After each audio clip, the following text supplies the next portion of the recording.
Hey guys, this is Master Control recording a video for one of my clan mates, AWSS. I wanted him to record this game just because it's one of the best games I've seen in quite a long time. He was at a considerable disadvantage, and well, we'll see how it goes. So he's playing Martouf, who is an exceptionally good player online. We also found from this game that he's quite a gentleman. And AWSS is playing Nihiri. Now, he had to mulligan once, but he was also on the play. So of course on MTGO you get a draw anyways, and he's against Zurgo. So right now he mulliganed into 5 lands and Lapse of Certainty, and he drew Ancient Tomb off the top, and he has Coercive Portal. So it's not bad. Third turn you can drop Ancient Tomb, but it's certainly not an explosive start. So he plays a Plains. Zurgo drops a Plains and plays Soul Ring, and then follows that by dropping a Mana Mirror. So right now it's sort of like 4 to 3 mana on AWS's turn. Top deck's another land. Not happy to see that. Just passes. What are you gonna do? So he drops Knight of the White Orchid to ramp.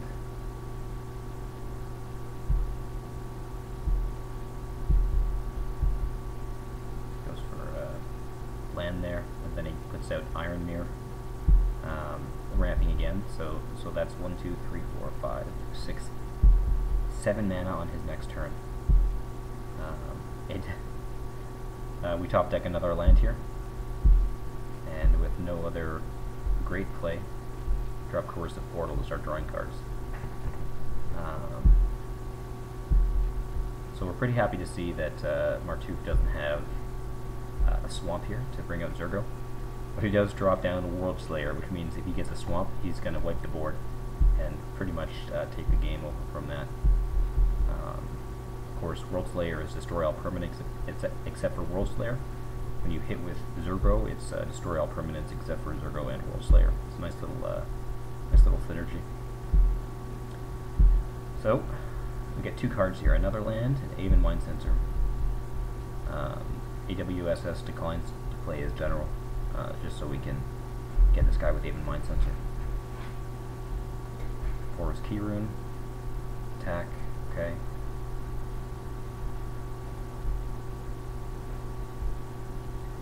Just says go.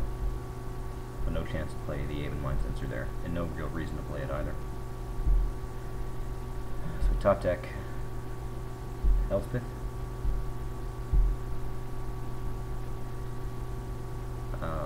AWSS, I was talking to him during this game. He gave some thought of putting Humility out here, because if Buddy dropped a swamp and attacked the World Slayer, it would be over. Of course, with Humility, he would get 1 extra turn to drop a creature, but he elects to instead just keep up mana for Aven Mind Sensor and block Zurgo if he does get that swamp. But he doesn't get the swamp. Puts down something that gives him counters on a creature, then attacks.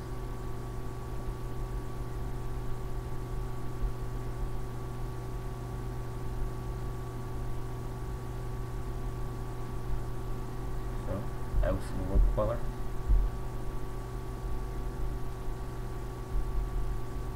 At this point we're taking a lot of damage. We're taking, I think that was, I don't know, 7 last turn?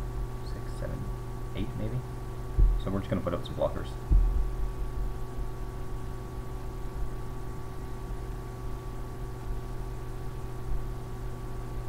Draws a card. Still looking for that swamp. Attacks 3 guys.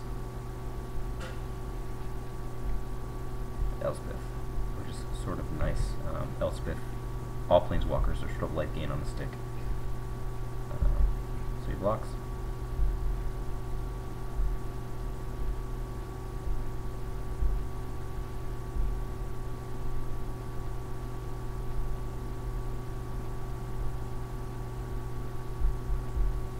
More blockers. and then ousts a mana mirror just to reduce the amount of damage he's taking, and to actually be up on blockers next turn. Still keeping mana up for Aven Mind Sensor. This guy's running a pretty good deck, so there's very small likelihood that he's not running some form of tutor. Although he hasn't used any fetch lands yet, and he doesn't have any dual lands. He also went for a plains with his Knight of the White Orchid, which makes me think that he doesn't own any dual lands. Anyways, let's keep playing here.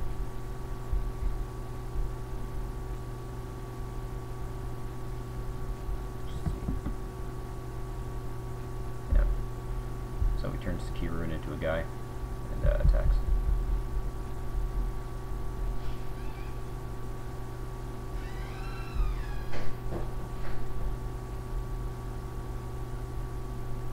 So, we weren't too happy to see this Disciple of Bolas. That's 5 cards he's going to draw off the Kirun. The 0 cards in his hand, or the 1 card in his hand, was sort of like the only thing that was keeping AWSS in this game. But he drops Rakdos Signet.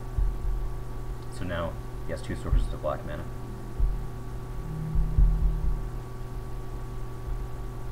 So, just getting some more land.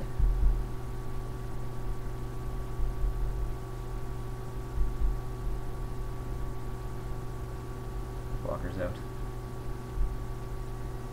Discard a land.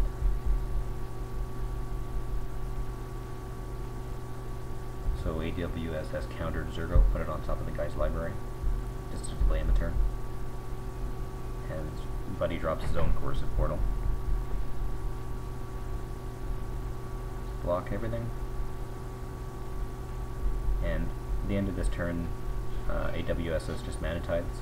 Well, for 2 reasons: to get mana and to thin his library out. Can't have too many more lands in this deck.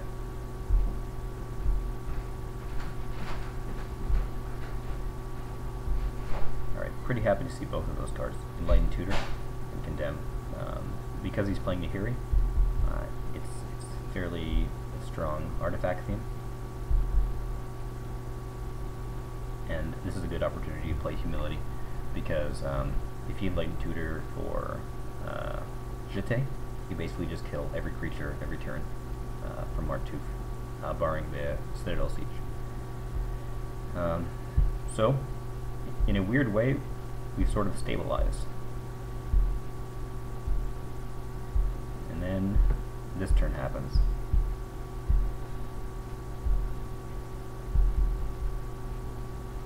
The Hero's Downfall's Elspeth, who's at 7, so she's ready to ultimate and stay alive next turn. Puts down a mirror. But then he returns to dust both Coercive Portal and Humility. So we're not looking too good at this point. Martouf still has 2 cards in his hand, and of course he's going to attack here. AWSS elects not to block, and we're still going to Enlighten Tutor, but our plans have sort of changed right now. We want to Skull Clamp and just draw cards to fund something. So that's what we do.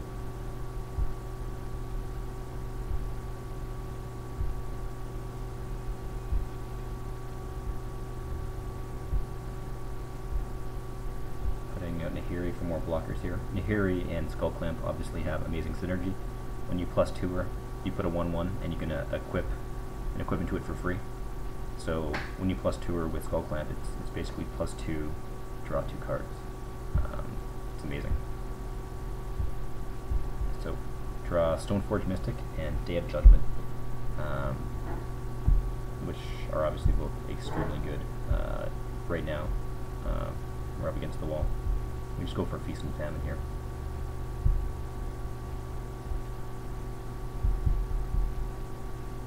So, you don't do anything. We still have Aven Mind Sensor in hand.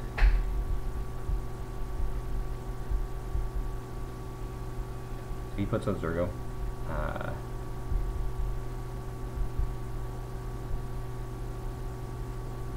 Then he puts out this Angel, where you can vote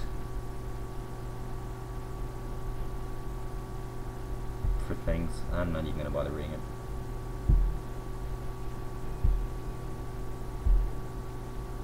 And then he decides to put boots on it, which I can understand the play, but it didn't work to his advantage here. He just wanted to do as much damage as he could. Which is understandable. AWSS is at 13, so he just wanted to hit him with flying. That's why he doesn't attack Nihiri either. He just goes right for AWSS.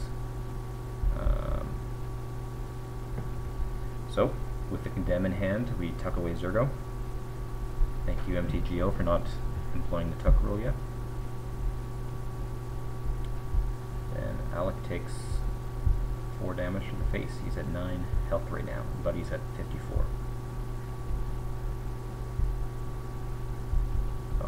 On the upkeep, we untap Mana Vault. Because we have Sword and Feast and Famine, we can just untap the land when we attack here. And the guy only has 1 black blocker up, so Sword and Feast and Famine actually matters. So we put the sword on, equip it, we attack, everything correctly, just because we're going to use Day of Judgment this turn.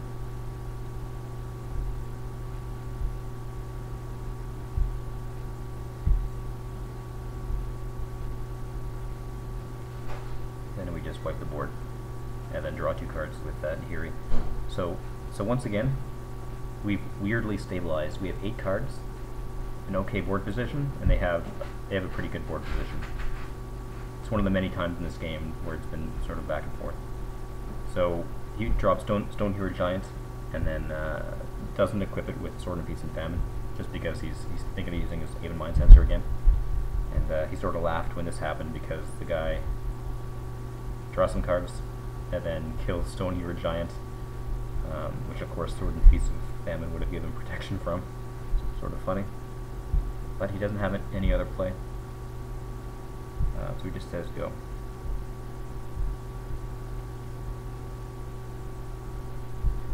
So, get a land, draw some cards with Nihiri's +2, and get Emirius Sky Rune, which is pretty good. Came in handy in this game too. So you can just bring back any creature he wants from his graveyard. So Grand Abolisher, Buddy Skeletal Scryings for 6, so this guy has 10 cards in his hand now. Just the beats just keep on coming in this game. Then AWSS puts a sword on him, puts Weathered Wayfarer down, just to avoid things like sack effects.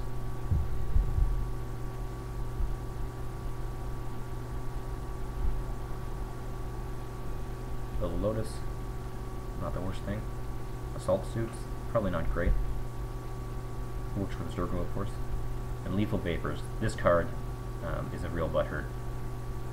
Whenever a creature enters the battlefield, destroy it. Any player can play 0 to kill Lethal Vapors, but they have to skip their turn. So basically, AWSS is stuck with 2 creatures here. But fortunately, yeah, they both have 7 cards in their hand.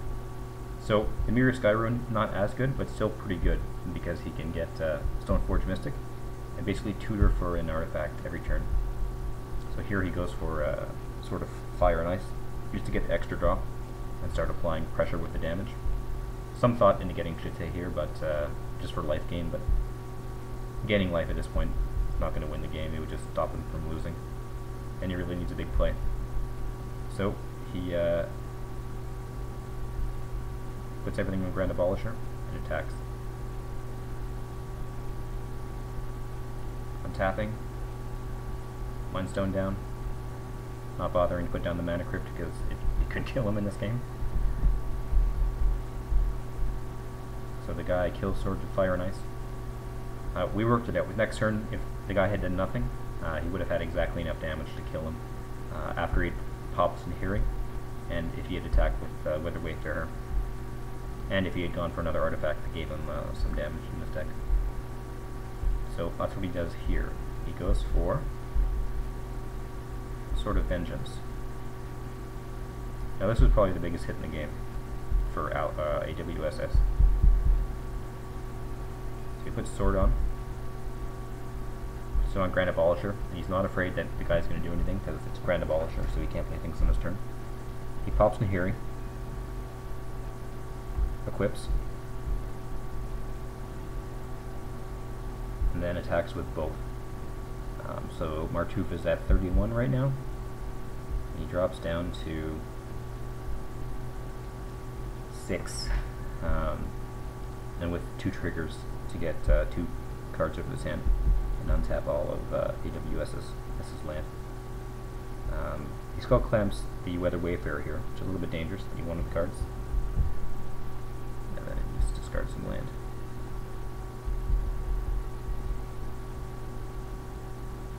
So Martouf draws a card. He's going down to 4 life, and he uses Oblation on Grand Abolisher. Interestingly enough, getting AWSS to draw his own Oblation from the Oblation trigger. So now AWSS has sort of a winning play. He's more than happy to see this guy tapped out. He puts a creature on the battlefield, but he must have forgotten about his enchantment, and then puts a Planeswalker, which doesn't do too much. So AWSS Oblations, Lethal Vapors, and then finally, on turn 14, uses that Aven Mind Sensor that he hasn't used the entire game. Martouf sees the writing on the wall and concedes.